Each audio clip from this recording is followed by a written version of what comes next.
lá para a próxima questão, questão 104. O rompimento da barragem de rejeitos de mineração no município mineiro de Mariana e o derramamento de produtos tóxicos nas águas do Rio Doce, ocorridos em 2015, ainda tem consequências para os organismos que habitam o Parque Nacional Marinhos de Abrolhos, localizados a mais de 1.000 quilômetros de distância. Esse desastre ambiental afetou o fitoplâncton, as esponjas, as algas macroscópicas, os peixes herbívoros e os golfinhos. Essa figura aqui, ela representa uma pirâmide, né, ambiental, ou uma pirâmide de cadeia alimentar, onde mostra os níveis ecológicos de alimentação.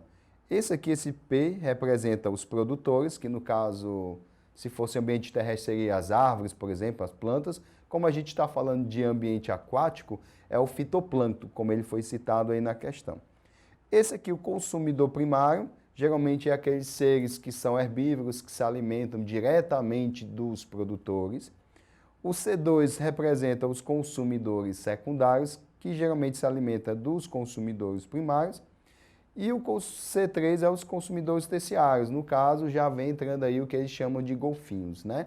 Aí lá no contexto da questão.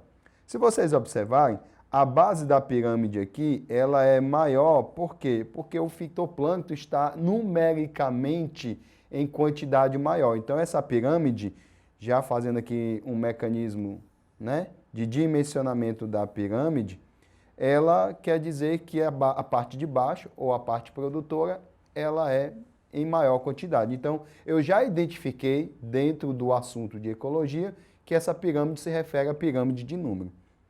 Esses pontinhos vermelhos que estão dentro, ele está relacionado exatamente a uma substância que, por exemplo, como o DDT, que eu coloquei como exemplo.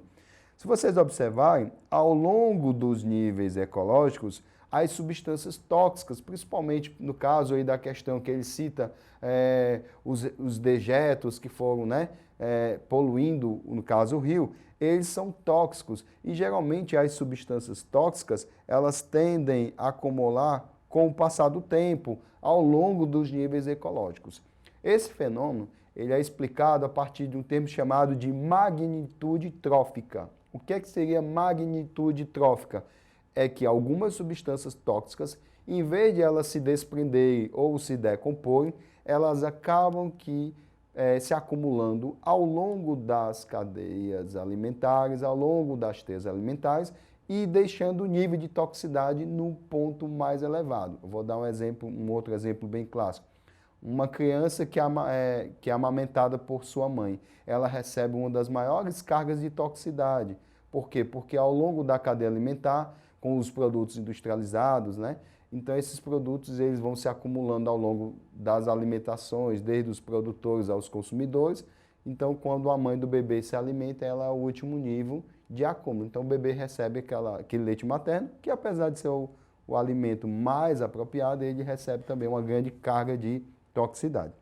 Então, sabendo disso, as concentrações mais elevadas dos compostos citados, eles são encontrados nas esponjas, não porque geralmente elas estão no nível de consumidor primário, mas sim nos golfinhos, né? Porque os golfinhos são o último da cadeia alimentar, porque foi citado. O fitoplâncton não é porque eles são os produtores. Os peixes herbívoros geralmente são os consumidores primários. As algas macroscópicas também estão dentro no caso do fitoplâncton, né? No caso dos produtores. Então, as esponjas também consumidor primário, por exemplo, ou consumidor secundário, dependendo. Então, os golfinhos já estão no nível de consumidor terciário.